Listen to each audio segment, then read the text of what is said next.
আসসালামু আলাইকুম রহমতুল্লাহ। এটি হলো মসজিদে সাজারা।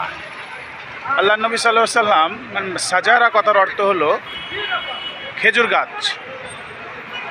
তো খেজুর গাছ, আল্লাহ নবী সাল্লাল্লাহু আলাইহি সাল্লাম খেজুর গাছকে ডেকেছিলেন, খেজুর গাছ চলে এসেছিলেন এবং আল্লাহ নবী সাল্লাল্লাহু আলাইহি সাল্লাম সাক্ষ্য দিয়েছিলেন যে আপনি শেষ নবী, এবং ওই সেই নামকরণ করা হয়েছে মসজিদে সাজারা। এটি হলো মসজিদে ফাতাহ। এই মসজিদটির নাম মসজিদে ফাতাহ। ফাতাহ কথার অর্থ জয়। যুদ্ধ জয় করার পরে এই মসজিদে বৈঠক হয়েছিল।